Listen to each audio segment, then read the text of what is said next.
Napakalamig ng Tagaytay nung taglamig na iyon, hindi dahil sa hangin kundi dahil sa araw na iyon, nawala sa akin ang kaisa. Isang bagay na nagpapainit sa aking pakiramdam. Ako ay 8 taong gulang. Si Miguel ay 11. Naniwala kami noon na ang panggalanginukit sa puno ay kayang magpanatiling isang tao sa iyong tabi magpakailanman. Nanggako siya na hindi siya kailanman alis, ngunit makalipas ang 2 araw, naglaho siya. At mula noon, nagsimula akong sumulat ng magaliham sa isang taong hindi kailanman sumasagot.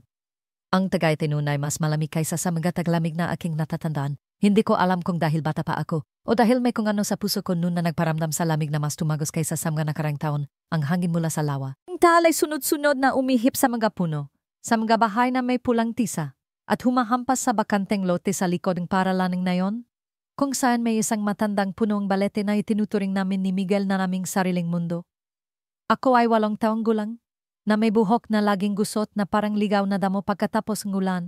Malaki at bilog ang aking mga mata, laging may luha dahil sa malamig na hangin o sa mga bagay na hindi ko maintindihan sa aking kaluban. Noon, ang pinakagusto kong gawin ay mag-cutting classes tuwing hapon na maulap, duman sa bakod sa likod ngaming silid-aralan at tumakbo papunta sa punong balete kasama si Miguel.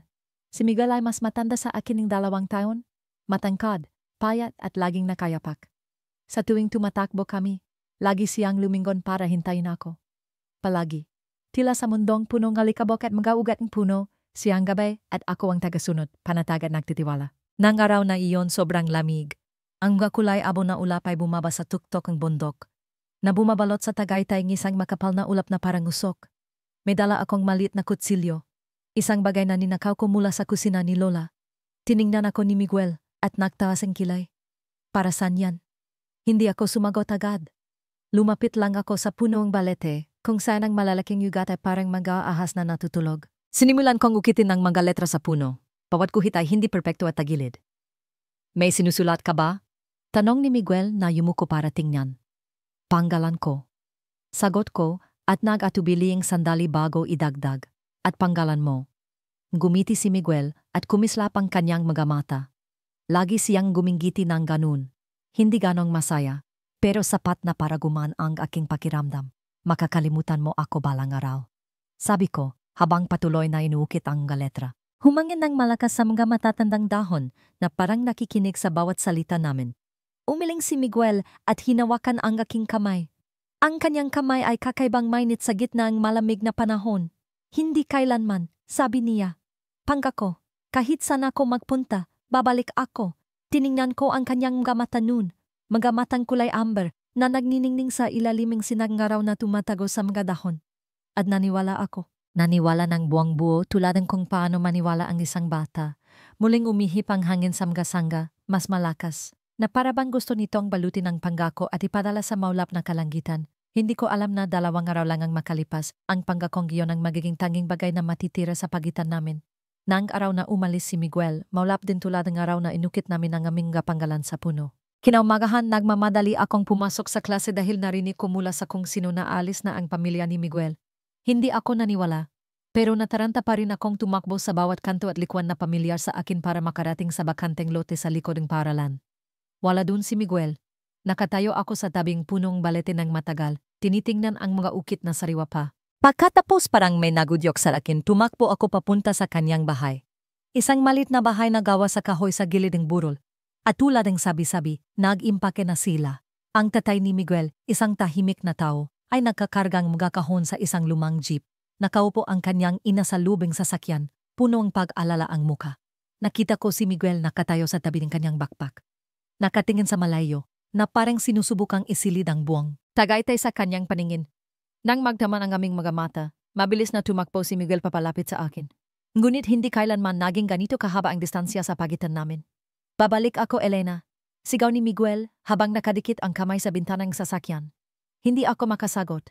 Nanikip ang aking lalamunan. Tumango lang ako habang lumuluha ang aking mga mata. Umalis na ang sasakyan. Naiwan akong nakatayo dun. Mahigpit na hawak ang laylayan ng aking damit. Na para bang tumatagos ang malamig na hangin sa aking dibdib. Hindi ako umiyak nung iwan kaming tatay ko. Hindi ako umiyak nung nagtatrabaho ang nanay ko mula umaga hanggang gabi at nakalimutan ang aking kaarawan. Ngunit ng araw na umalis si Miguel, umiyak ako. Tahimik at walang ingay, tulad ng ulaping Tagaytay. Walang nakakakita, pero laging nandun. Sa mga sumunod na taon, madalas pa rin akong bumalik sa punong balete. Ang dating bakanteng lote ay ginawan ng bagong campus ng elementarya, pero ang puno ay nandoon pa rin. Ang punong balete ay nakatayo pa rin mas matanda at ang mga ugat ay mas malaki na parang mga alaala na nakapalibot sa lupa. Madalas akong umupo doon ng magi sa tuwing hapon, kapag malamig na at unti-unting lumulubog ang araw. Idinadampi ko ang aking kamay sa puno. Hinahanap ang gaukit na kumupas na sa paglipas ng panahon at inisip na si Miguel ay nakaupo sa tabi ko. Nagkukuwento tungkol sa mga pakikipagsapalaran na kanyang naranasan. Nang magpasya ang aking mga magulang na lumipat sa Davao, nakiusap akong manatili sa Tagaytay kasama ang aking lola. Sinabi kong gusto kong mag-aral sa universidad sa Manila, pero ang totoo, hindi ko kayang iwanan ang lugar na iyon. Ang lugar na nagtatago pa rin ng init ng mga alala kung saan nararamdaman ko pa rin si Miguel sa paligid, sa gitna ng mga ugateng puno, sa malamig na hangin o sa amoying lupa pagkatapos ng ulan. Nagsimula akong sumulat ng mga liham para kay Miguel nung ako ay 13 taong gulang. Hindi ko alam kung nasan siya, walang address, walang email, walang Facebook. Pero patuloy akong sumusulat, buwan-buwan, minsan linggo-linggo. Ikinuwento ko sa kanyang lahat. Ang bagsak kong pagsusulit. Ang pagkakasakit kong trangkaso. Ang maaraw na miss ko siya kaya hindi ako makatulog. Itinago ko ang galiham sa isang malit na kahon na gawa sa kahoy sa ilalim ng aking kama. Pagsapit ng aking 18 taong gulang, puno na ang kahon na iyon. Ngunit wala ni isang liham na naipadala. At tinupad ko pa rin ang pangako sa aking sarili. Maghihintay ako. Kahit na magbago ang buong mundo, kahit na makalimutan ako ni Miguel, maghihintay pa rin ako. Akala ko, may mga bagay na hindi magbabago. Ang matandang punong balete na may malalaking gugat na parang dragon, ang mga hapon na punong gulap sa paralan, at ang tawa ni Miguel kapag nag-isip siyang paran para magkuting klases. Ngunit nung taglamig na iyon, nagbago ang lahat. Kinamagahan, mas maga akong dumating sa klase kaysa karaniwan. Hindi dahil gusto kong mag-aral, kundi dahil may hindi may paliwanag na kaba sa aking dibdib. Kagabi narinig ng lola ko mula sa nagtitindang gulay sa palengke na alis na ang pamilya ni Miguel. Hindi ako naniwala, imposible. Kakapangga ko lang niya na hindi siya alis. Ilang araw pa lang ang nakalipas, magkasama pa kaming nagukit ngaming mapanggalan sa punong balete sa likod ng payaralan, ang lugar na saksi sa aming pagkabata na puno ng alikabok at mga pangarap. Sa oras ng recess, hindi ako pumunta sa kantin tulad ng dati at hindi rin ako naglarong Chinese garter kasama ang aking mga kaklase. Lumabas ako sa likod ng paralan, kung saan may lumang bakod na kahoy na pwedeng akyatin para makapunta sa punong balete. Umupo ako dun. Naghihintay. Naghihintay kay Miguel na lumitaw tulad ng dati. May dalang berdeng mangga o suman na nakabalot sa dahon ng saging. Ngunit hindi siya dumating. Naghintay ako hanggang sa tumunog ang bell para sa susunod na klase, pero wala pa ring Miguel. May kakaibang pakiramdam sa aking dibdib na parang dumidilim na ang langit at naliligaw ako. Tumayo ako pinagpagan ng aking palda at tumakbo pababa sa dayan papunta sa bahayang pamilya ni Miguel. Humampas ang malamig na hangin sa aking muka, dala ang amoying sinunog na damo at singa mula sa lawang tal. Ang amoy na sa tuwing malalanghap ko, naalala ko ang Tagaytay at siya. Nang makarating ako, natigilan ako sa nakita ko. Ang bahay na gawa sa kahoy at yero. Kung saan dati akong umupo at pinapanood si Miguel na gumawa ang saranggola mula sa kawayan at lumang diaryo, ay magulo na parang dinaanan ng bagyo. Mga kahon, plastic bag, damit, libro. Lahat ay nakakarga sa isang lumang jeep na umaandar na. Nakaupo ang ina ni Miguel sa loob, mukhang pagod. Ang kanyang ama, isang mabait na tao, na laging may suot na sombrero, ay nagtataling ang mga bagahe. Nakita ko si Miguel na nakatayo sa tabing pinto, may suot na asul na backpack na ipinagmalaki niya noon na galing sa pinsan niya sa Amerika. Nakatingin siya sa malayo sa mga bundok na nababalot ng ulap. Hindi niya ako nakita. Lumapit ako at ang aking sapatos ay gumawang ngingay sa lupa. Lumingon si Miguel. Nang magtama ang aming mga mata, nakita ko ang dingding sa kanyang mga mata na parang isang kandila na bagong sindi. Elena, tawag ni Miguel at nagmamadaling lumapit sa akin. Dumating ka. Hindi ako sumagot. Nakatayo lang ako dun. Nanginginig ang mga labi dahil sa hangin o sa kung ano man. Hindi ko alam. Lumunok ako at sinubukang patatagin ang aking boses. Alice, alis ka na ba talaga? Yumuko si Miguel at bahagyang tumango. Pasensya na si Papa. Naloko siyang malaking halaga. Nalugi ang negosyo namin. Kailangan naming umalis agad. Babalik kami sa Cebu, titira sa bahayang tita ko. Tiningnan ko siya at parang nagdidilim ang lahat sa paligid. Ang ingayng motorsiklo, ang ihiping hangin sa mga puno, ang tawanan ng mga tao sa palengke, Lahat ay nawala at tanging si Miguel na lang ang nasa harap ko. Malungkot ang mga mata na parang ulap sa umaga na hindi pa nawawala. Nanggako ka. Narinig ko ang aking boses na mahina, parang isang kuting. Sinabi mong hindi ka alis. Lumapit si Miguel at marahang hinawakan ang aking kamay. Ang kanyang kamay ay manit pa rin tulad ng dati sa ilalim ng punong balete. Hinigpitan niya ang hawak. Babalik ako, Elena. Sabi niya bawat salita ay matatag na parang inukit niya ang isa pang panggako sa puno. Panggako. Kahit saan ako magpunta, babalikan kita.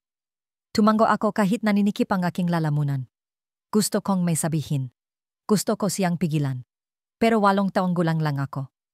Wala akong alam na gawin kundi tumayo doon habang umagos ang luha sa aking mga mata na walang nagpupunas. Tinawag siyang kanyang ama, Miguel sakay na. Pinitawan ni Miguel ang aking kamay, umatras, at hindi inalis ang tingin sa akin. Sumakay siya sa sasakyan, isinara ang pinto. Habang umaandar ang sasakyan, idinikit niya ang kanyang kamay sa bintana at sumigaw sa gitnang ngingayang makina. Babalik ako. Siguradong babalik ako. Nakatayo lang ako mahigpit na hawak ang laylayan ng aking damit habang ang luha ko ay sumasama sa hangin. Nawala ang sasakyan sa likod ng kanto at nawala sa makapal na ulap. Wala akong marinig kundi ang tibok ang aking puso sa aking dibdib. Pumalik ako sa punong balete. Nakatayo pa rin ito. Matatag na parang isang tahimik na saksi. Lumapit ako, idinampi ang aking kamay sa magaspang na puno. Hinahanap ang 2 panggalan na aming inukit.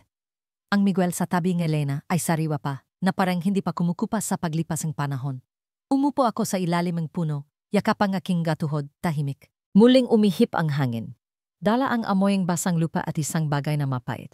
Mula nung araw na iyon, hindi ko na nakita si Miguel, walang liham, walang balita. Naglaho siya na parang hangin. Duman lang at nawala sa kulayabaw na langit.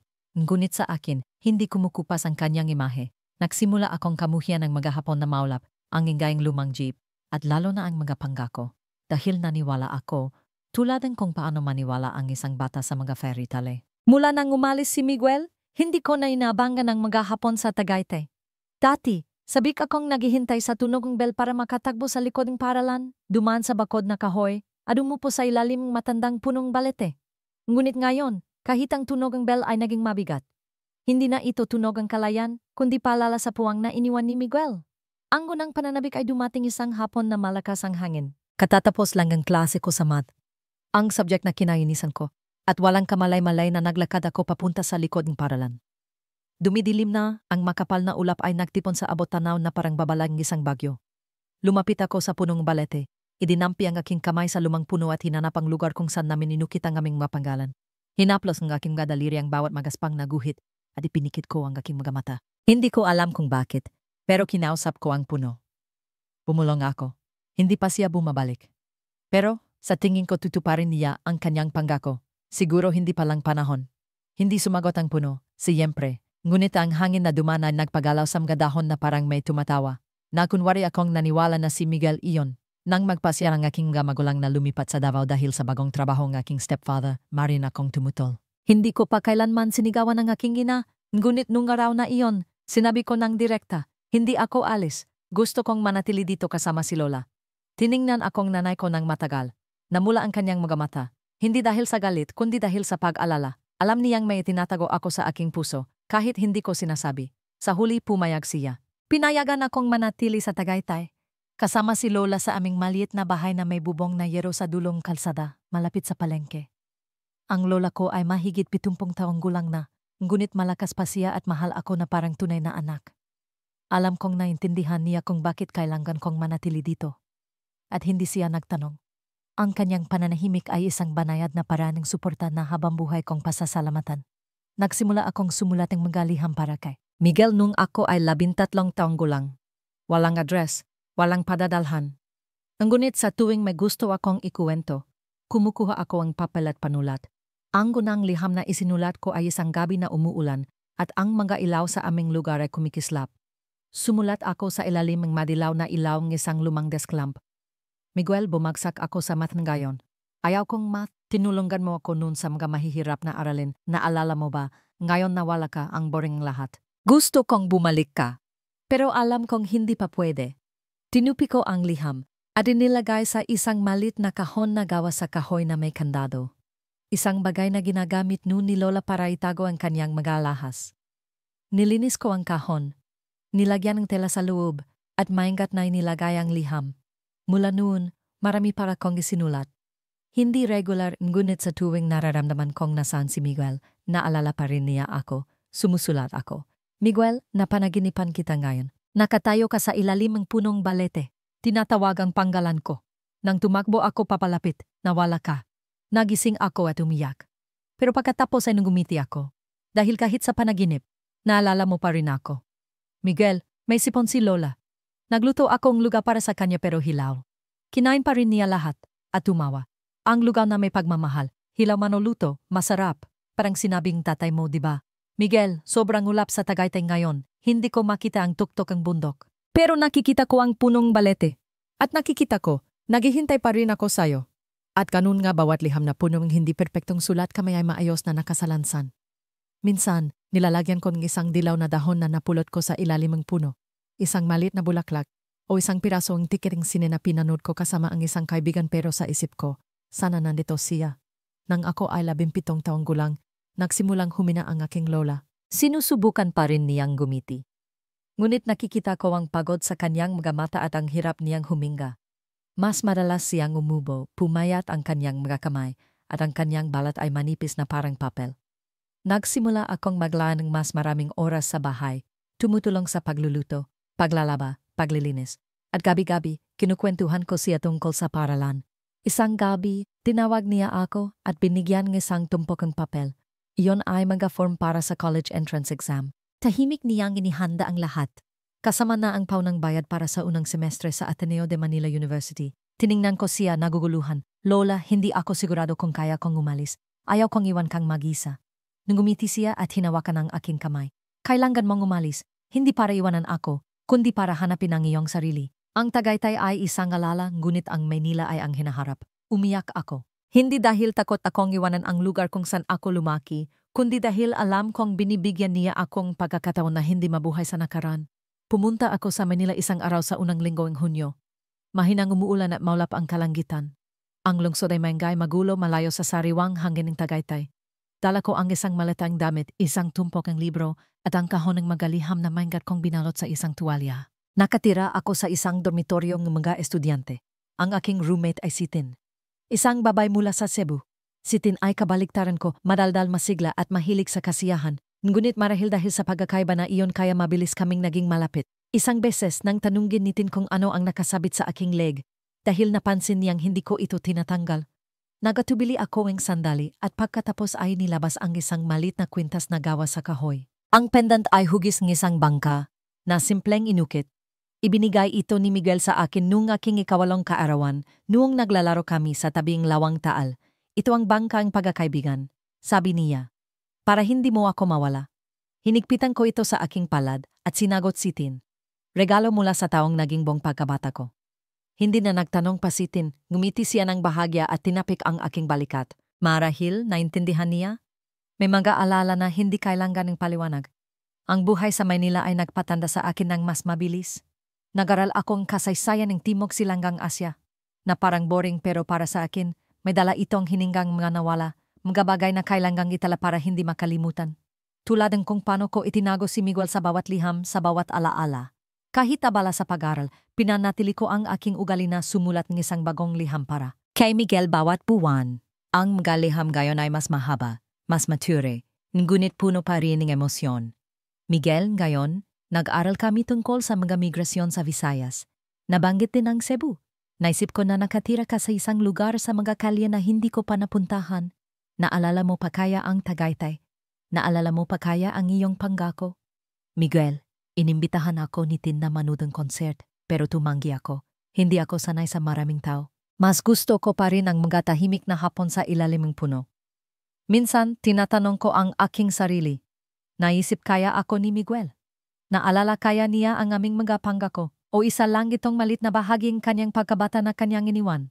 Wala akong sagot. Ngunit patuloy pa rin akong sumusulat na parang ang pagsusulat ay ang aking paraan upang mapanatili ang koneksyon sa nakaraan.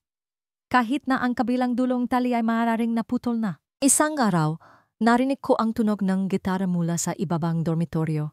May kumakantang tagpuan ni Moira, Isang kanta na gusto ko pero hindi ko kayang pakinggan ng buo dahil takot akong umiyak. Lumabas ako sa balkonahe at tumingin sa ibaba. May isang grupong mga estudyante na nagpapatugtog ng musika. Sa gitna nila ay isang matangkad na lalaki, medyo kulot ang buhok. Kayumanggi ang balat, may suot na salaming pang-araw. At ang kanyang boses ay malalim na parang kasamang ngulan. Biglang kumabog ang aking puso. Kahit sa malayo, may pamilya sa kanyang tindig. Hindi ko maalis ang aking tingin. Nang matapos ang kanta, tumingala siya. At sa isang iglap, nakita ko ang mga matang kulay amber. Hindi ko na matandaan kung kailan ako nagsimulang sumulat ng mga unang liham para kay Miguel. Siguro isang gabi na umulan. Nung bata pa ako at naniniwala pa na kung marami akong isusulat at marami akong ipapadala, isang araw matatanggap ito ni Miguel. Ngunit unti-unti, hindi na ako sumusulat para ipadala. Sumusulat ako para itago. Pagsusulat bilang isang paraan upang mapanatili ang alaala. Upang hindi makalimutan na may isang batang lalaki na naglagay ang kanyang kamay sa aking balikat at nangga kong babalik. Pagsusulat tulad ng kung paano magtago ang isang maliit na ilaw sa isang bote. Hindi para magbigay liwanag sa dayan, kundi para hindi makalimutan na ito ay umiral. Naalala ko ang unang kahon na gawa sa kahoy na itinago ko sa ilalim. Ang kama sa bahay ni Lola. Sa simula, ilan lang ang gamaikling liham. Na may kupas na asul na tinta dahil sa luha o dahil nanginginig ang aking kamay habang nagsusulat. Unti-unti dumami ang mga liham. Nagbago ang papel na ginagamit ko. Minsan ay papel ng estudyante. Minsan ay papel na may isang gilid lang na may print mula sa paralan na ginagamit ko. Minsan nilalagyan ko pang litrato. Isang dahon ng puno. Isang maliit na panyo. Bawat liham ay isang pirasong panahon. Isang lihim na talarawan. Isang pirasong aking puso na inilagay ko sa isang lugar na walang sagot. Sa kolehiyo, patuloy pa rin akong sumusulat. Kahit na abala sa klase at maraming gawain, lumalabas pa rin ang mga liham sa tuwing hindi ako mapakali. Lalo na kapag napapagod ako sa Maynila, ang mga siksikang kalsada, ang ingay ng mga busina, ang nakasisilaw na mga ilaw, ang mga tawang nagdara na parang hindi umiral. Sa gitna ng ingay na iyon, gusto kong bumalik sa mga lumang bagay na mas tahimik. Miguel, ngayon, naglakad ako mag-isa pauwi sa dormitoryo. Mahaba at maingay ang daan. Pero sa isip ko, naririnig ko ang ihip ng hangin sa Tagaytay sa punong balete. Naririnig mo ba? Kung san ka man, at naalala mo rin ang lugar na iyon, sabay nating binubuhay ang isang alaala, di ba?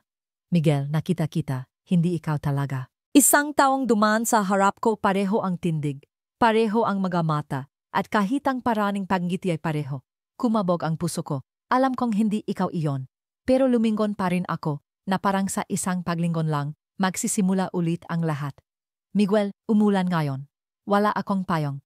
Tumakbo ako sa ilalim ng ulan tulad nung bata pa tayo. Naalala mo ba, nung ginamit mo ang dahon ng saging para takpan ang ulo ko? Naalala ko ang iyong mainit na kamay, ang iyong basang damit, at ang iyong ngiti na abot hanggang sa mga mata. May mga araw na hindi ako sumusulat. Mga araw na naramdaman kong walang saysayang panggugulila. Mga araw na galit ako sa kanya. Galit dahil hindi siya bumalik. Galit dahil ang pangako na sinabi niya nang may pinakatapat na mga mata ay isa lang palang bulok na kahoy. Galit dahil ako. Ang tanging naghingat pa sa malit na bangka nun. Ang tanging nakakalala pa. Pagkatapos, sumusulat ulit ako. Hindi dahil nagpatawad na ako, kundi dahil ang pagsusulat ang tanging paraan upang mapanatili ang aking sarili. Kung hindi ako susulat, natatakot akong makalimutan ko ang isang mahalagang bagay. Marahil ang tunog ang kanyang boses, o ang imahe niya na may suot na sombrerong dahon habang tumatakbo sa damuhan. Sa tuwing matatapos akong sumulat ng isang liham, binubuksan ko ang kahon na gawa sa kahoy at maingat na inilalagay ito. Hindi na kasya sa kahon na iyon. Kailangan ko nang bumiling isa pa at isa pa. Mula Tagaytay hanggang Maynila, dala ko ang lahat. Tinanong ako minsan ng aking roommate si Tin, bakit mo ininggatan ng mga liham na iyan? Hindi mo naman ipinapadala. Ngumiti ako at umiling. Hindi ko alam kung paano sasagutin. Dahil sa kaibuturan ng aking puso, hindi na ako sumusulat para basahin ni Miguel. Sumusulat ako para sa aking sarili, para sa bahagi ng aking alala na buhay pa. Isang gabi, habang nag-scroll sa kanyang telepono si Tin, bigla niya akong tinawag. Hoy Elena, tingnan mo ito. Hindi ba't? Kamukha niya ang isang tao. Lumapit ako. Sa screen ay isang Instagram page. Isang lalaking modelo. Matanggos ang ilong. Malalim ang mga mata, kayumanggi ang balat at medyo kulot ang buhok. Ang panggalan niya ay Mig de la Cruz. Matagal ko siyang tiningnan. Nanuyo ang aking lalamunan. Nagsimulang kumabog ang aking puso. Ang mga matang iyon, ang ngiting iyon, ang pangga iyon. Miguel, hindi ako maring makamali. Kahit na ang larawan ay may filter, profesional ang ilaw, at ang kanyang aura ay malayo, nakikita ko pa rin si Miguel noon. Ang batang lalaki na gumagawang bangkang papel para sa akin. Ang batang lalaki na nag-ukit ng aming magapanggalan sa punong balete. Ang batang lalaki na nangga kong babalik. Wala akong sinabi. Kinuha ko ang telepono ni Tin at nag-scroll sa bawat larawan. Sikat na siyang ngayon. Gumagawang mga komersyal, dumadalo sa mga event, rumarampa sa catwalk. Walang anumang nabanggit tungkol sa Tagaytay. Walang anumang nabanggit tungkol sa pagkabata. Lahat ay imahe ng isang bagong tao, sunod sa moda malamig, nagniningning sa gitna ng mga flashing camera. Tahimik kong pinindot ang follow button. Walang komento, walang like. Nag-follow lang ako, tahimik, na parang sinusundan ko ang isang taong dati ay buong mundo ko, nang gayon ay hindi na alam na umiiral ako. Mula noon, nagsimula ko siyang makita kahit saan. Sa mga billboard malapit sa paralan sa mga video adding milk tea at kahit sa klase ng komunikasyon, nang magpakita ang profesor ng isang halimbawa ng isang matagumpay na brand campaign. Ito ang isang sumisikat na batang endorser, isang personalidad na marunong maginggat ang kanyang imahe at lumikha ng isang misteryosong aura. Tiningnan ko ang kanyang mukha sa screen. Nakangiti siya, ngunit hindi ito ang totoong ngiti na kilala ko. Ang ngiting ito ay pinraktis, pinili, binayaran. Umuwi ako ng maga nung araw na iyon. Pumasok ako sa aking silid at kinuha ang kahon ng mga liham. Sumulat ako ng isang liham na mas mahaba kaysa dati. Miguel o Mig de la Cruz, kung ikaw pa rin ang ikaw, basahin mo ito kahit isang beses lang sa iyong isip. Kahit gaano karaming kamera ang nakatutok sa iyo, gaano karaming tao ang tumatawag sa iyong panggalan, gaano karaming tao ang nagmamahal sa iyong bagong imahe. Gusto ko lang malaman. Naalala mo pa ba ang isang batang babae na nangganggalang Elena? Na naginggat sa isang bangkang kahoy sa lubing maraming taon. Hindi ko alam kung nagbabasa pa si Miguel ng mga sulat kamay na liham, kung naalala pa niya ang aking sulat kamay, kung naalala pa niya kung sino si Elena. Ngunit sumusulat pa rin ako. Dahil ito ang tanging paraan upang may pagpatuloy kong mabuhay sa isang bagay na totoo. Sa gitnang isang mundo kung saan lahat ay peke. Hindi ko ipinapadala ang mga liham. Hindi ko kailanman ipinadala. Ngunit sinimulan kong ilagay ang mga liham na iyon sa isang hiwalay na maleta. Tinawag ko itong maleta ni Miguel. Isang panggalan na ako lang ang nakakalam. Naisip ko, kung isang araw ay magkita kami ulit, kahit na magkasalubong lang kami sa isang matong kalye, wala akong sasabihin. Ibibigay ko lang sa kanya ang maletang iyon para malaman niya may isang taong naginggat sa lahat ng bagay na kanyang kinalimutan. Palagi kong inisip na ang Manila ay isang pansamantalang lugar. Isang lugar kung saan dumadaan ang mga tao. At pagkatapos mag-arala yung maalis, tulad ng kung paano sumilong ang mga tao sa ilalim ng isang bubong. Naghihintay na tumila ang ulan at pagkatapos ay magpapatuloy sa kanilang paglalakbay. Ngunit habang tumatagal ako dito, mas lalo kong napagtanto, hindi hinahaya ng lungsod na ito ang sinuman na manatili sa isang lugar. Inakit ka nito. Bawat kalsada, bawat ilaw, bawat busina sa isang siksikang kanto, lahat ay nagtutulak sa iyo pasulong, gusto mo man o hindi. Nanggaraw na pumasok ako sa tarangkahan ng Ateneo. Katatapos lang umulan. Ang manipis na sinagang araw ay parang mga hibla na nakasabit sa mga matatandang puno ng akasya, na nag-iwan ng mga patak-patak na liwanag sa kulayabo na daan papunta sa panggunahing gusaling paralan. Hila-hila ko ang aking mabigat na maleta sa gitna ng ibang mga estudyante. Na masayang nag-usap, tumatawag sa telepono o nagmamadaling hanapin ang kanilang silid-aralan at pakiramdam ko ay naliligaw ako. Akala ko iyak ako kapag umalis ako sa Tagaytay. Ngunit kakaiba, hindi ako umiyak. Hindi dahil nakalimutan ko na, kundi dahil dala ko ang lahat ng kailangan ko. Ang kahon ng mga liham, ang kwintas na hugis pangka at ang panggungulila. Ang panggungulila, kung sapat na malalim, sapat na matagal, ay hindi na kailangang ipakita. Ito ay tahimik na nabubuhay tulad ng isang ilog sa ilalim ng lupa. Ang aking roommate sa dormitoryo si Tin. Ang unang nagparamdam sa akin na hindi ganap na estranghero ang Manila. Siya ay maliit maikli ang buhok, mabilis magsalita, mabilis mag-isip at maraling tumawa. Si Tin ay mula sa Cebu. Isang kakaibang pagkakataon. Ngunit wala siyang alam tungkol kay Miguel. Itinago ko iyon bilang isang lihim. Isang bahaging nakaraan na ayaw kong saktan ng sinuman ng hindi sinasadya. May ugali si Tin na makinig ang musika habang nag-aaral. Samgagabi ang pag-aral para sa pagsusulit. Nagpapatugtog siya ng hindi musikang Pilipinas. Mga malungkot na balad na iniwasan ko noong high school. Ngunit habang nakikinig kasama niya, sa ilalim ng malumanay na dilaw na ilawang desklam, naramdaman ko ang isang kakaibang kapayapaan. Minsan tinanong ni Tin, "Hoy, para ka laging naliligaw." Tagagubat ka ba? Gumiti ako at nagkibit balikat? Hindi. Sa isang lugar na may ulap at punong balete. Tumawa si Tin, parang fairy tale. Natahimik ako. Siguro para sa iba, fairy tale talaga iyon. Ngunit para sa akin, ang Tagaytay ang pinakatotoong lugar na tiniran ko. At si Miguel ang pinakatotoong taong nakilala ko. Kahit na ngayon, nabubuhay siya sa isang ibang mundo. Ang pag-aral ng kasaysayan ng Timog Silangang Asya sa kolehiyo ay hindi isang pangkaraniwang pagpipilian. Ang aking mga kaibigan ay nag-aral ng Business Administration, Communication Psychology, habang ako pinili ko ang kasaysayan. Tinatanong ng mga tao, bakit mo pinili ang kursong iyan? Anong trabaho mo pagkatapos? Ngumiti lang ako. Hindi ko kailangan ng isang malaking dahilan.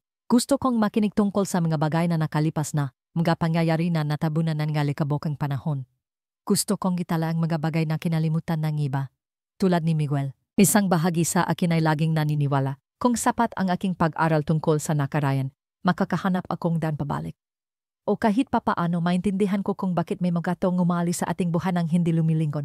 Sa mga unang araw sa paralan, naging introvert ako. Hindi dahil mahiyain ako kundi dahil pagod ako.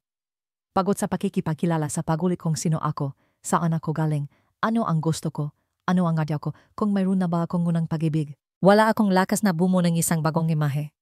Gusto ko lang manatili kung sino ako. Ngunit hindi ako binigyan ng may nilang kapayapaan na iyon. Isang hapon, habang nagbabasa akong libro sa ilalim ng isang puno malapit sa tarangkahan ng paralan, isang grupo ang mga senyor na estudyante ang nag-organisa ng isang malit na palabas. Nagpapatugtog silang gitara, kumakanta, at namimigay ng libreng tinapay sa mga dumadaan. Alis na sana ako nang marinig kong may kumakantang isang pamilyar na kanta. Ang boses ay malalim, mainit at bawat salita ay bumabagsak na parang patakmulan. Tumingala ako.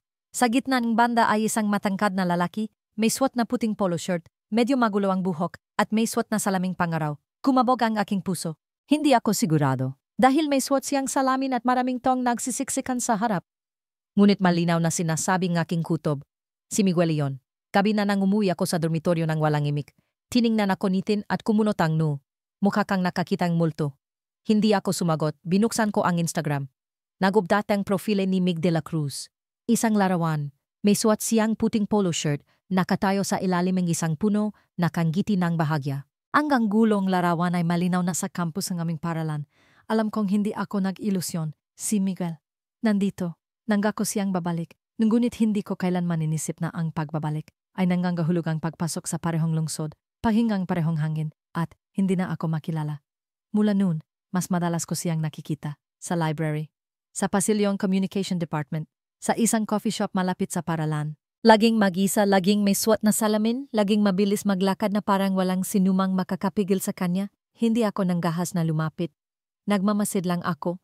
Isang beses, narinig ko siyang umorder ng kape, black no sugar. Ang boses ay malalim, pamilyar na halos mabitawan ko ang aking libro. Lumingon ako. Nandun siya. Mas matangkad, mas mature, ngunit si Miguel. Hindi ako maaring magkamali. Pumulong ako. Miguel, lumingon siya. Ang mga mata sa likod ng salaming pang-araw ay bahagyang natigilan. Pagkatapos, magalang siyang tumango. Pasensya na, hindi ko yata tayo magkakilala. At umalis siya, kasing ganing hangin sa gitna ng tag-araw. Nakatayo akong tulala sa gitna ng mga tao. Akala ko handa na ako para sa araw na magkita kami ulit. Ngunit hindi, walang makakapaghanda sa iyo para sa sandali na ang taong pinakamamahal mo ay tumingin sa iyo na parang isang estranghero. Gabi na nang hindi ako umiyak. Umuwi lang ako sa aking silid. Kinuha ang kahon ng mga liham at nagsimulang sumulat.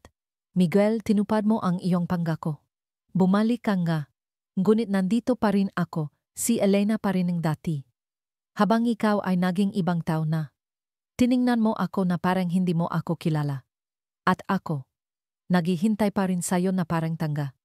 Tinupi ko ang liham at inilagay sa kahon. Ngunit sa pagkakataong ito, mas nanginginig ang aking mga kamay kaysa dati. Dahil alam ko, may mga pintuan na kapag isinara na, hindi na mabubuksan. Isang araw pagkatapos, ipinakita sa akin ni Tin ang isang video. Dun si Miguel, o Mig de la Cruz, ay lumitaw sa isang malit na talk show, nagbabahagi tungkol sa kanyang paglalakbay upang maging isang modelo. Tinanong ng host, may gusto ka bang kalimutan sa iyong nakaraan? Nag-isip si Miguel. Pagkatapos ay gumiti. Ngunit minsan, ang paglimot ay isang paraan din upang magpatuloy sa buhay. Pinatay ko ang video. Sumakit ang dibdib ko. Kalimutan. Kaya ang lahat ng iningatan ko sa loob ng maraming taon ay isang bagay lang na gusto niyang burahin sa kanyang alaala. Sumulat ulit akong liham. Ang pinakamahabang liham na isinulat ko. Sumulat ako sa lubing halos 3 oras hanggang sa manakit ang aking kamay. Isinulat ko ang lahat. Mula sa unang pagkakataon na hinawakan niya ang aking kamay sa ilalim ng punong balete. Ang huling beses na naghiwalay kami sa istasyon ng bus. Ang mga liham na itinago ko sa lubing maraming taon at kahit ang bangkang kahoy na suot ko pa rin. Sumulat ako na parang ito na ang huling pagkakataon. Miguel, kung hindi ka narang dating ikaw, kahit papaano, hayawan mong itagong mga linyang ito ang bahaging dating ikaw. Kahit anino lang, kahit ilusyon lang. Dahil para sa akin, hindi ka kailanman naging estranghero. Tinupi ko ang liham, inilagay sa kahon at isinara. At sa unang pagkakataon sa lubing maraming taon, bumulong ako. Paalam, Miguel. Akala ko, maring mawala ang isang tao sa iyong alala. Ngunit hindi maring mawala sa iyong puso. At si Miguel, hindi kailanman tuluyang umalis sa aking puso. Kahit na paghiwalayin kami ng panahon. Kahit na tumayo siya sa harap ko na may bagong panggalan, bagong mukha, at pilit na ngiti na hindi na pag-aring Tagaytay, nakilala ko pa rin siya. Nakilala ko siya hindi dahil sa kanyang itsura, kundi dahil ang puwang na iniwan niya ay hindi kailanman napunan. Pagkatapos ng maikling pagtatagpo na iyon, hindi ko na sinubukang makipagkita sa kanya ulit. Hindi dahil hindi ko na siya naalala, kundi dahil natatakot ako. Natatakot akong kung makikita kami ulit, tatalikuran niya ulit ako. At ako, mababasag ulit. Ngunit hindi kasing laki ang may nilang akala ko.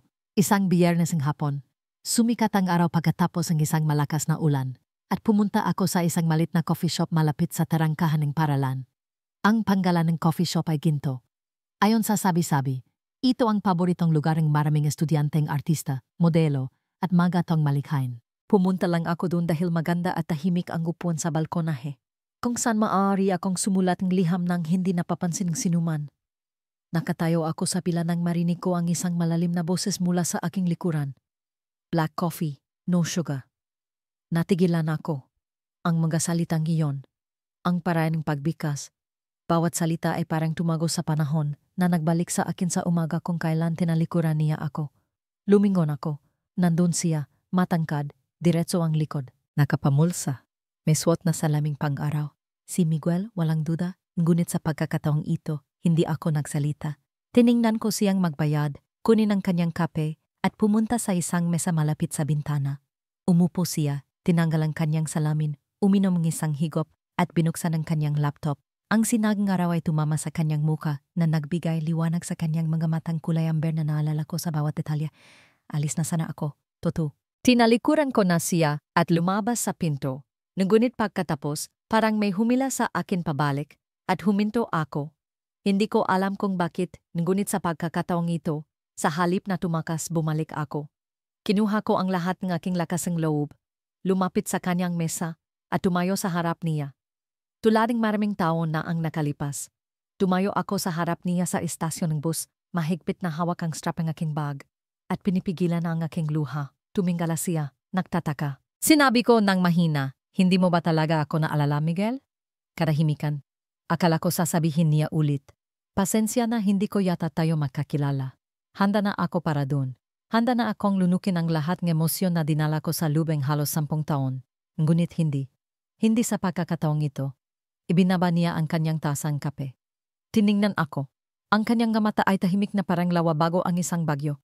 Pagkatapos ay sinabi niya, Elena, nanigas ako. Ang panggalan ko, eksakto, walang pag-alinlangan. Nakikilala mo ako? Bahagya siyang tumango, isang manipis na ngiti ang lumitaw sa kanyang galabi. Ang dating ng ngiti. Ang guri ng ngiti na medyo nakatagilid ang ulo. Medyo nakapikit ang mga mata, na parang nagdidilim ang buong mundo, at tanging ang taong nasa harap niya ang malinaw. Nakilala kita mula panungunang beses sa coffee shop ng paralan. Sabi niya, ang kanyang boses ay mas malalim, mas makapal kaysa dati. Natakot lang ako. Natakot saan? Tanong ko, nanginginig ang boses. Natakot na nakalimutan mo na ako. Natakot na kung makilala kita, pero hindi mo ako makilala. Iyon ang magiging pinakamasakit na sampal. Umupo ako. Nanginginig ang aking mga kamay. At kumakabog ang aking puso na parang wala akong marinig kundi ang mga salitang sinabi niya. Nanahimik kami ng matagal.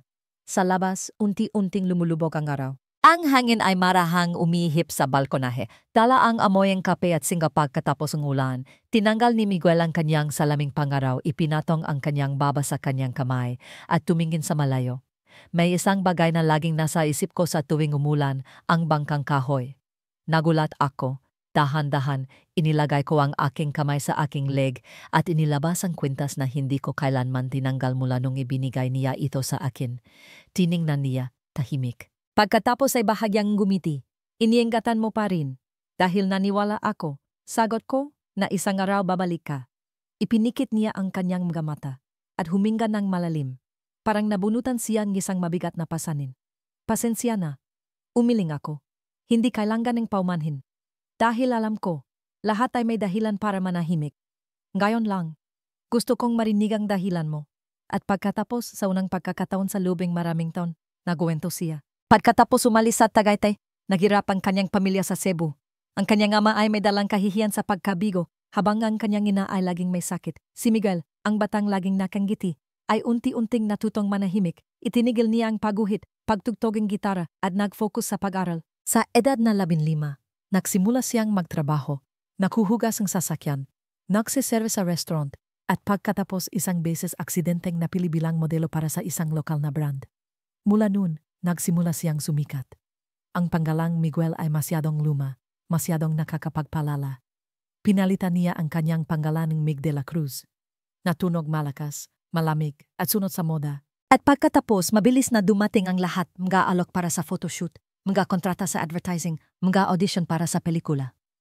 Ngunit sa tuwing may kamera na kumukuha sa akin, sabi niya, naalala ko ang lumang kamerang tatay ko at ang huling pagkakataon na kinunan niya kaming dalawa sa ilaliming punong balete. Natahimik ako, nanikip ang lalamunan ko. Sinubukan kong kalimutan dahil akala ko mas madaling mabuhay ng ganun, ngunit hindi, lumingon siya sa akin. Sa tuwing uminom akong kape na walang asukal, naalala kita. Sa tuwing naririnig ko ang ihiping hangin sa mga puno, akala ko nasa Tagaytay ako. At sa tuwing umulan, tinatanong ko ang aking sarili. Nakatayo ba si Elena sa ilalim ng ulan? Umiyak ako. Hindi dahil sa lungkot, kundi dahil sa wakas, alam kong hindi ako nag-isa sa aking panggugulila. Ipinatong ko ang aking kamay sa mesa at marahang sinabi, sumulat akong dandang liham para sayo. Wala ni isa ang naipadala. Iningatan ko lahat. Sa isang kahon, sa ilalim ng kama, dinala ko mula Tagaytay hanggang dito. Tiningnan ako ni Miguel, mabigat ang kanyang mga mata. Iningatan mo pa rin. Tumango ako. Ipapakita mo ba sa akin? Gumiti ako. Kapag gusto mo na talagang basahin, ibibigay ko. Umupo kami ng mas matagal. Hindi ganong nagsalita. Tahimik lang, na parang pareho kaming nakikinig sa pag-agos ng panahon pabalik. Walang tao sa coffee shop noon. Ang malumanay na ilaw ay bumalot sa mesang kahoy na ginagawang malabo ang lahat na parang isang panaginip. Bago tumayo, tinanong ni Miguel, libre ka ba sa susunod na linggo? Tiningnan ko siya. Libre para saan? Bumalik sa Tagaytay. Bisitahin ulit ang punong balete. Nang gumiti ako, ang ngiti na sa lobeng maraming taon ay para lang sa aking sarili. Lagi akong libre, kung para bumalik sa kung saan nagsimula ang lahat. Palagi kong inisip na kung babalik si Miguel, kung tatayo siya sa harap ko tulad ng dati, at sasabihin ang mga dati niyang salita. Lahat ng sugat sa aking puso ay maghihilom agad. Akala ko kapag nakilala niya ako at tinawag ang panggalan ko, lahat ng sakit ay mawawala. Nanggingiti ako, yayakapin siya at magpapatuloy ang lahat na parang walang naging distansya sa pagitan namin. Ngunit nagkamali ako. Pagkatapos ng hapong iyon sa coffee shop, nag-text kami ng ilang beses. Ang mga mensahe ay magalang, maingat. Wala na ang mga biruan tulad nung bata pa kami. Wala na ang paraning pagtawag niya sa akin na batang magulo ang buhok. O ang pagtawag ko sa kanya na duwag na kapitan. Tanging mga mababagal, malamig na mensahe.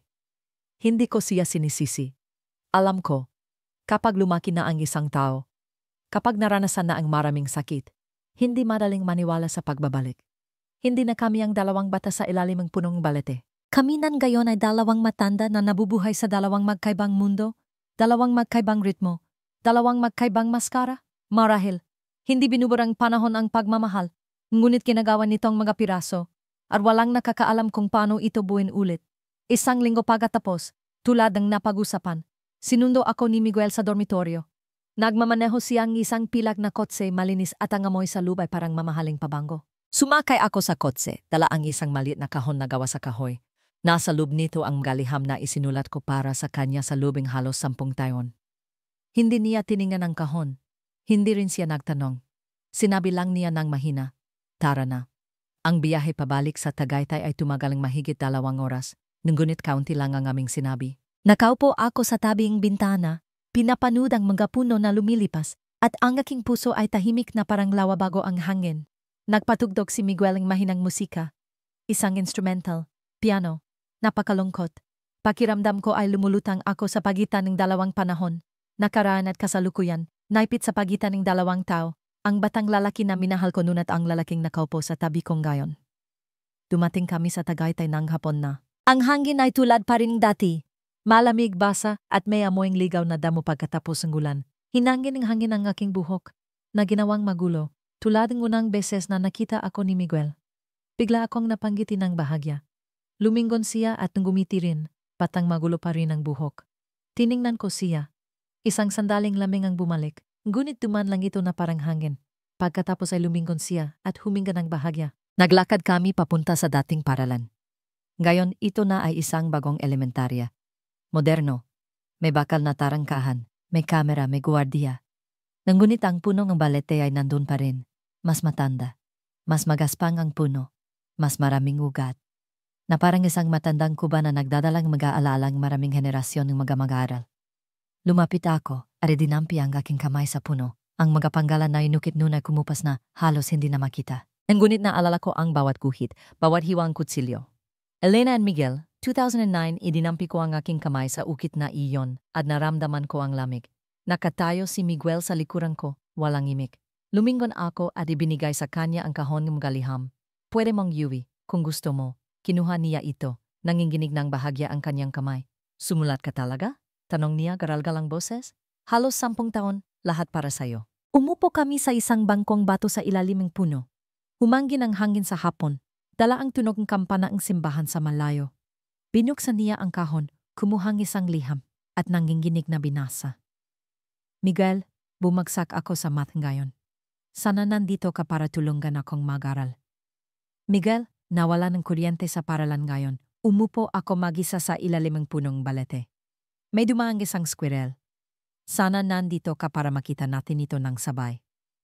Miguel, napanaginipan kita. Nakatayo ka sa istasyon ng bus, may hawak na bangkang kahoy. Wala kang sinabi, pero alam kong naalala mo pa rin. Hindi na nagpatuloy sa pagbasa si Miguel. Tinupin niya ang liham, ipinatong ang kanyang kamay sa kanyang dibdib at ipinikit ang kanyang mga mata. Nakita kong bahagyang nanginginig ang kanyang mga balikat. Pagkaraning ilang sandali, sinabi niya, hindi ako karapat-dapat. Natahimik ako. Nakalimutan kita. Pinili kong mamuhay ng ibang buhay, ibang panggalan, ibang kapalaran. Nagpatuloy ako ng hindi lumingon. Pero bumalik ka, sabi ko. At sapat na iyon para sa akin. Tiningnan niya ako, punong luha ang kanyang mga mata. Hindi sapat. Gusto kong gumawa ang higit pa. Gusto kong bumawi. Ngunit hindi ko alam kung gusto mo pa rin. Lumingon ako. Pakiramdam ko ay pinipiga ang aking puso. Gabi na nang umupa kaming isang maliit na kwarto sa gilid ng burol. Ang daring homestay ng aking lola. Ngayon na inayos na itong kanyang mga apo. Ngunit nakikilala ko pa rin ang lumang bubong na tisa. Ang lumang upuan na gawa sa yantok at ang amoying salabat na niluluto nun ni Lola. Natulog ako mag-isa sa isang maliit na kwarto na may bintanang nakaharap sa lawang taal. Pumasok ang hangin na nagpagalaw sa kurtina na parang pakpak ng ibon. Hindi ako makatulog. Halos hating gabi na nang may kumatok sa pinto. Si Miguel, nakatayo siya doon, hawak pa rin ang kahon ng mga liham. Binasa ko na lahat, sabi niya. Bawat liham ay isang taon na pinalampas ko. Hindi ko alam kung anong sasabihin. Hindi ko hinihiling na bumalik ka. Gusto ko lang magtanong. Kung ngayon, hindi ako ang Miguel ng iyong pagkabata, kundi ang lalaking nakatayo sa harap mo. Kasama ang lahat ng pagkakamali, sakit at takot. Maari ka bang magsimula ulit sa akin? Matagal ko siyang tiningnan. Sa kanyang mga mata, hindi na siya ang batang lalaki noon. Isa na siyang matanda, punong pagod, ngunit tapat. Hindi ako sumagot agad. Lumapit lang ako, marahang kinuha ang kanyang kamay at ipinatong sa aking puso. Hindi natin kailangang magsimula ulit. Sabi ko, dahil hindi naman talaga natapos ang lahat. Hindi ko alam kung ano kami pagkatapos ng gabing iyon. Walang sinuman sa amin ang nagsabing salitang bumalik o magsimulang isang relasyon. Nagising lang kami ng maga kinabukasan, sabay na nagalmusal at bumalik sa Maynila ng tahimik. Ngunit ang katahimikan na yon ay hindi na kasing bigat ang dati. Ito ay parang kapayapaan kapag alam ng 2 taon na hindi na sila estranghero. Nagmamaneho si Miguel, mahigpit ang hawak sa manibela. Nakaupo ako sa tabi niya. Bahagyang nakasandal sa bintana. Sa tuwing tinitingnan niya ako, mas malambing ang kanyang mga mata. Sa tuwing tinitingnan ko siya, hindi na sumasakit ang aking puso tulad ng dati. Nagsimula kaming mag-text ng mas madalas. Hindi mahaba, hindi maganda. Tanging magapang-araw-araw na tanong, kumain ka na ba? Umulan bang gayon? Nasa Cubao ako, malapit lang sayo. Hindi ako ganong nagtatanong tungkol sa kanyang trabaho. Isang bahagi dahil hindi ko naintindihan ang mundong iyon. Ang isa pa ay dahil natatakot ako. Natatakot na kung malalaman ko ang lahat, mas makikita ko ang distansya sa pagitan namin. At mapagtanto marahil hindi ko kayang pumasok sa mundong iyon. Nagsimula kong makita ang panggalan ni Miguel. O mas tamang sabihin, si Mig de la Cruz, na lumalabas ng mas madalas online. Ang kanyang muka ay nasa mga poster sa istasyon ng Amort, mga adang pabango, mga gamit pang sports, at kahit isang uriang mint candy. Sa Instagram, mayroon siyang mahigit 250,000 followers. Bawat larawan na ina-upload niya ay isang perpektong larawan. Maganda ang ilaw, tamang ang gulo ang mukha, malamig ngunit kaya akit-akit ang mga mata. Tinatawag siyang ang tahimik na modelo. Ang bagong henerasyon ng bituin na walang eskandalo. Ako na nakakalam na umiyak siya dahil naalala niya ang punong balete na sumulat ng liham na may hindi perpektong sulat kamay na namulot ng bato para ihagi sa bubong para asarin ako. Tiningnan ko ang mga larawang iyon at naramdaman kong malayo siya. At tinanong ko ang aking sarili, si Miguel pa rin ba siya? Isang beses, dumalo ako sa isang photo exhibit sa Makati. Kasama ko si Tin. Ang exhibit ay nagpapakita ng mga sumisikat na batang personalidad ng taon. Hindi ko alam na si Miguel ay isa sa mga pangunahing tauhan. Nang umakyat siya sa entablado para magsalita, pumalakpak ang buong audience. Sunod-sunod ang flashing camera. Nakasuot siyang itim na suit, mayos ang buhok, kalmado ang mga mata. Walang anumang senyales na nakatira siya sa Tagaytay, na umupo sa ilalim ng punong balete, na nanggakong babalik. Nakatayo siya dun at sinabi, ang pinakamahalagang bagay para sa akin sa industriyang ito ay ang kontrol. Kailangan mong kontrolin ang imahe na iyong nililikha, ang emosyon na iyong ipinapakita, at ang mensahe na iyong ipinaparating. Dahil kapag ipinakita mo ang iyong totoong sarili, doon ka pinakamadaling masaktan. Nakatayo ako sa gitnang gatao. Naninikip ang puso. Ano ang sinabi niya? Akala ko, bumalik na siya. Akala ko, tinanggal na niya ang kanyang maskara. Ngunit lumalabas, mas makapal pa ang bagong maskara kaysa sa luma. Pagkatapos ng exhibit, hindi ko siya tinext. Sa lubing isang linggo, hindi rin nag-text si Miguel o marahil. Sobrang abala siya, sinubukan kong bumalik sa aking pang-araw-araw na buhay, pag-aral, pagawang mga sanaysay. Pagpunta sa library, pagkaning simpleng pagkain sa kantineng dormitoryo, napansin ni Tin ang isang bagay. Hoy, okay ka lang ba? Bakit ang tahimik mo? Pilit akong gumiti, sinusubukan ko lang mabuhay na parang isang normal na tao. Tiningnan ako ni Tin ng matagal at umiling. Huwag mong subukan. Hindi ka kailanman naging normal. Nabubuhay ka na parang laging daladala ang iyong nakaraan. Hindi ako tumutol. Dahil tama siya. Isang gabi malakas ang ulan. Umulan na parang binubuhos ang buong lungsod. Nagsusulat akong isang sanaysay nang umilaw ang aking telepono. Si Miguel. Isang text lang. Gising ka pa ba? Tiningnan ko ang mensahe. Matagal. Pagkatapos ay sumagot. Bakit? Nasa baba akong dormitoryo. Pwede kang lumabas? Nagpalit akong jacket at tumakbo pababa. Sa ilaliming bubong ng dormitoryo, nandun si Miguel, basang-basa. Walang payong, pulang-pula ang kanyang mga mata, may hawak na lumang sombrero. Hindi pa ako nakakapagtanong, sinabi na niya. Galing ako sa isang pulong kasama ang communication team. Gusto nilang maging endorser ako para sa isang malaking kampanya. Ngunit may isang kondisyon. Ano? Tanong ko. Gusto nilang burahin ko ang lahat ng lumang post ko. Huwag banggitin ang Tagaytay, huwag banggitin ang pagkabara at kung mayroon akong relasyon sa isang taong hindi angkop sa aking imahe, dapat itong itago. Malungkot akong gumiti. At ako ang hindi angkop na relasyon. Hindi siya sumagot. Tiningnan niya lang ako ng matagal. Ang tubig ulan ay umago sa kanyang nupababa sa kanyang baba, kasama ang kanyang nanginginig na boses. Pagod na ako. Sobrang pagod. Araw-araw kailangan kong maging ibang bersyon. Ang gunit kapag kasama kita, gusto kong maging ako. Lumapit ako at ipinatong ang aking kamay sa kanyang dibdib. Naramdaman ko ang malakas na tibok ang kanyang puso sa ilalim ng kanyang basang damit. Kung gayon manatili ka. Manatili ka sa iyong totoong sarili. Manatili ka kay Elena ang Tagaytay. Umupo kami sa ilalim ng bubong. Sa gitnang malakas na ulan. Ikinuwento niya sa akin ang lahat. ang mga kontrata sa advertising na kailangan niyang. Gumiti kahit hindi masaya. Ang mga photoshoot mula 6 ng umaga hanggang hating gabi. Ang mga artikulo sa diaryo na binabago ang kanyang personal na kwento. At ang kalungkutan na hindi niya may bahagi sa sinuman. Hindi ko na alam kung para saan ako nabubuhay, Elena. Sumandal ako sa kanyang balikat. Kung gayon, mabuhay ka para sa bagay na nagsimula sa iyo. Nagsimula ka sa katapatan, sa isang batang lalaki na marunong manggarap at manggako. Huwag mong hayang takpan kang magamaskara. Kinabukasan, nag-upload siyang isang bagong larawan sa Instagram. Walang filter. Hindi profesional. Isang larawan lang isang bangkang kahoy na nakapatong sa kanyang kamay. Ang tanging caption, panahon na para hanapin ulit ang aking sarili. Akala ko ang mga pakikita sa pelikula kung saan nakatayo ang dalawang tao sa ilalim ng ulan, nagtitingginan, at lahat ay sumasabog.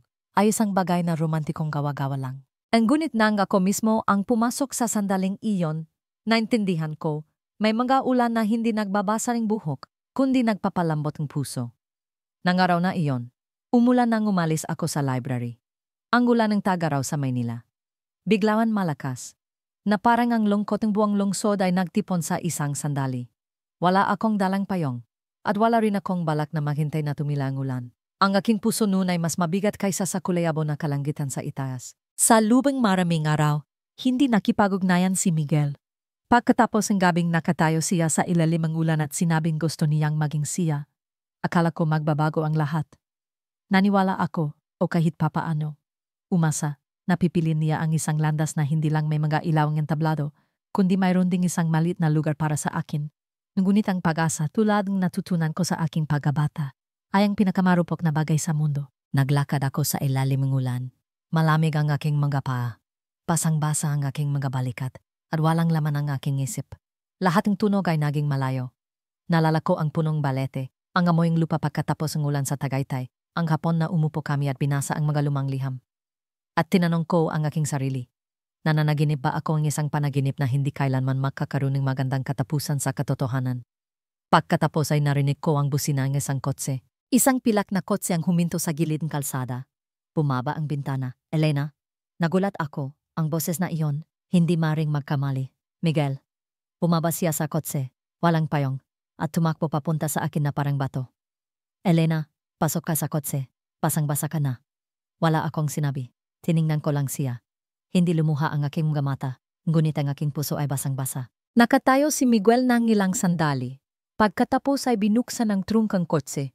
Kumuha ng isang payong at lumapit para takpan ako. Ang kanyang boses ay lumambot, karalgal. Pasensya na, alam kong galit ka. Alam kong nasaktan ka. Ngunit, hindi ako nawala. Ako lang. Lumalaban. Lumalaban? Tanong ko. Ang aking boses ay garalgal. Hindi malinaw kung dahil sa lamigo sa mga sinabi niya. Tumango siya. Tinanggihan ko ang kontratang iyon. Tinanggihan ko rin ang alok na baguhin ang aking imahe, baguhin ang aking background, baguhin ang aking pagkatao. Nanlaki ang aking mga mata. Bakit?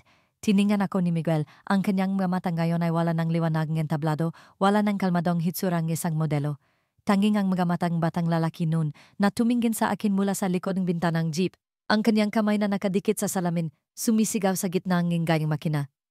Babalik ako, Elena. Dahil kung wala ka, sabi niya, hindi ko na alam kung sino ako. Nakatayo kami sa ilalim ng payong, sa gitna ng ulan na patuloy na bumubuhos sa bubong ng lungsod. Tiningnan kami ang mga dumadaan. May mga nguminggiti, may mga hindi nag-iintindi. Ngunit para sa akin, ang mundo noon ay may isang tao lang. Si Miguel. Nagpatuloy siya. Marami akong nawala para makuha ang posisyon kong gayon.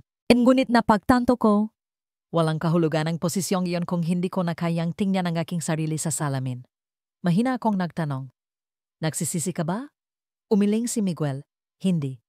Dahil kung kailangan kong magsuot ng maskara para mapunta sa itaas, mas gugustuhin kong magsimula ulit. Ngunit malaya. Hinigpitan ko ang strap ng aking bag. Malamig ang aking kamay, ngunit unti-unting guminit ang aking puso. At ikaw? Tanong niya, kasing hinanghangin. Handa ka pa bang sumama sa isang tong tulad ko? Isang tong tumalikod, nagtago ng kanyang tutong sarili, at nagpayak sa'yo sa ilalim ng ulan na ganito. Gumiti ako, isang ngiti na malat dahil sa tubig ulan. Hindi ako kailanman tumigil na maging handa, Miguel. Sumakay kami sa kotse. Sa daan pabalik, ikinuwento ni Miguel ang tungkol sa mga tensyonadong pulong, ang reaksyon ng kanyang manager, at ang pagputol ng kontratang ilang brand nang malaman nilang tinanggihan niya ang pagbabagong imahe. May nagsabing tangga ako. May nagsabing magsisisi ako. Natatakot ka ba? Tanong ko. Tumango siya. Sobrang takot. Ngunit walang mas nakakatakot kaysa sa pagkawalang aking sarili. At pagkawala sa'yo. Mula noong araw na iyon, nagsimula kami ulit. Walang gingay, walang anunsyo. Tanging 2 taon na sabay na kumakain ng hapunan sa isang malit na restaurant malapit sa Katipunan. Sabay na nag-aaral sa library. Sabay na naglalakad sa ilalim ng mga matatandang punong lumang paralan. Nagsimulang sumali si Miguel sa mga aktibidad sa komunidad. Pumunta siya sa mga paralan sa malalayong lugar, nagtuturo sa mga bata kung paano kumuhang litrato gamit ang telepono, at kinukwentuhan sila tungkol sa isang batang lalaki na dating mahirap, naligaw, ngunit nahanap pa rin ang kanyang sarili. Hindi na siya ang malamig na modelo. Siya si Miguel. Akin, ang Tagaytay.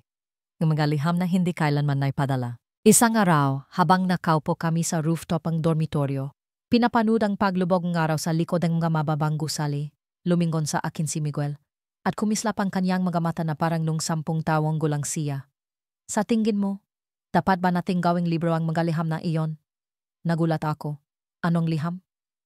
Ang mga isinulat mo para sa akin. Tinawag mo itong mga liham na walang nakakatanggap, di ba? Namula ako at bahagyang tumango. Sa tingin ko, maraming tao ang kailangang basahin ito. Kailangan nilang malaman na minsan ang mga bagay na hindi naipadala. Ang pinakanagingat sa isang pag-ibig. At ganun nga 1 taon pagkatapos, inilabas ko ang aking unang libro, ang pamagat, mga liham sa 1 taong hindi nakakalimot. Sa dedikasyon, isinulat ko, para kay Miguel, na nagturo sa akin na ang pangakong pagkabata, kung ingatan ng buong puso, ay hindi kailanman mamamatay. Akala ko, ang mga bagay na pag-aring pagkabata ay dapat lang itago sa puso, hindi na dapat hawakan, dahil habang bumabalik ka, mas napagtatanto mo. Hindi na tulad ng dati ang lahat. Ngunit iba si Miguel, naniniwala siya na may mga lugar kung babalikan mo nang may sapat na katapatan, sapat na lakas ang loob. Mabubuhay ulit ang mga alala, hindi para pigilan ka, kundi para ipaalala sa'yo. Sino ka, sino ang minahal mo at bakit ka pa rin nakatayo. At iyon ang dahilan kung bakit, pagkatapos ang lahat, pagkatapos ng mga taon ng pagkawala, pagkatapos ng mga liham na walang nakakatanggap, pagkatapos ng mga maskara at mga ilawang entablado, bumalik kami sa Tagaytay. Sa pagkakataong ito, hindi ito isang mabilis na pagbisita. Hindi para tumakas mula sa Maynila at hindi rin para maghanap ng sagot, kundi para magsimula. Isang tunay na simula. Sumakay kaming motorsiklo, hindi na kotse. Sabi ni Miguel, gusto niyang maramdaman ulit ang malamig na hangin na pumapasok sa kanyang damit. Ang amoy ngulap sa umaga na pumupulupot sa kanyang buhok. Ang paraning pagdampi ang Tagaytay sa 1 taon na sa likod lang ng motorsiklo niya nararamdaman. Siya ang nagmamaneho. Nakaupo ako sa likod, bahagyang nakayakap sa kanyang likod. Sa magkabilang gilid ng daan, ang gulap ay bumabalot sa mga burol at ang mga puno ay parang mga lumang kamay na kumakawe. Huminto kami sa bakanteng lote sa likod ng elementarya. Ang dating bakanteng lote, nang ngayon ay nabakuran na. Ngunit ang punong balete ay nandun pa rin. Walang nanggahas na galawin ito. Sabi ng mga tao sa paligid, ito ang punong nag-iingat ng mga panggako. Kung saan inukit ng mga batarang kanilang mga panggalan at hindi na nila nakakalimutan ang isa't isa. Nakatayo ako sa haraping puno. Tahimik. Parang isang batang bumalik sa lumang bahay pagkatapos ng isang bagyo. Ang puno ay magaspang. At ang mga ukit nun ay halos nawala na. Ngunit nang gidampi ko ang aking kamay, nakita ko pa rin. Nakita ko lahat. Lumapit si Miguel sa tabi ko. May dala siyang isang bagay. Ang kahon na gawa sa kahoy na naglalaman ng galiham. Binuksan niya ang takip, kumuhang isang liham, at marahang ipinatong sa puno. Hindi sinunog, hindi inilibing. Ipinatong lang dun na parang ibinabalik sa lugar kung saan ito isinilang. Ang liham na yan ay sinulat nung 16 na taong gulang ka. Mahina kong sabi, nung nakapasa ka sa Ateneo. Tumango si Miguel. Noon nagsiserve ako sa isang coffee shop malapit sa Pantalan ng Cebu. Wala pa akong anumang pag-aari kundi isang pekeng panggalan at isang paresing sirang sapatos. Nagtingginan kami. Ngumiti. Ngunit sanggiti na iyon ay isang buong buhay. Nanatili kami sa Tagaytay sa lubang 3 araw. Sa umaga, pinapanood namin ang Lawang Taal. Sa tanghali, uminom kami ng kape sa isang coffee shop, sa gilid ng burol at sa gabi. Natutulog kami ng magkatabi. Nakikinig sa pagpataking hamog sa labas ng bintana. Ikinuwento ni Miguel na aalis muna siya sa showbiz. Hindi magre-retiro, ngunit hahinto muna para mamuhay ng mas mabagal. Gusto niyang gumawa ng isang bagay na mas totu. Kumuhang mga larawan. Ang pangaraw-araw na buhay, magbukas ng isang malit na klaseng photography para sa mga bata. Marahil sa Tagaytay. Sabi ko kung gagawin niya iyon, Magtuturo ako ng kasaysayan sa isang kalapit na paralan. At sa hapon sabay kaming upo sa ilaliming punong balete at tuturo ng mga mag-aral na makuwento. Tulad ng dalawang batang nangangaraping isang sariling mundo. Gumiti si Miguel. Ngayon ay itinatayo na nila ito. Ngunit ang mundong iyon ay hindi na para lang sa dalawang bata, sabi ko. Mayroon na itong ibang mga bata. May punong balete, may lawaring taal, may ulan at may mga lumang liham. Sa hapon ng ikatlong araw, bago umalis, bumalik kami sa punong balete. Kinuha ni Miguel ang isang malit na bagay mula sa kanyang backpack, ang bangkang kahoy. Hindi ang lumang kwintas na suot ko noon, kundi isang mas malaking bersyon na ginawa niyang muli gamit ang kanyang mga kamay parehong-parehong ngunit sa ilalim ng bangka. May inukit siyang isang malit na linya. Dahil buhay pa ang panggako, ipinatong niya ang bangka sa isang butas sa punong balete. Kung saan ang ugat ay nakakabuhol-buhol na parang isang duyan, natigilan ako. Sigurado ka bang dapat nating iwanan ito dito? Tumango si Miguel. Iningatan natin ito sa lubing maraming taon. Panahon na para ibalik ito sa kung saan nagsimula ang lahat. Tiningnan ko ang bangka na parang isang bahagi ng aking puso. At naintindihan ko.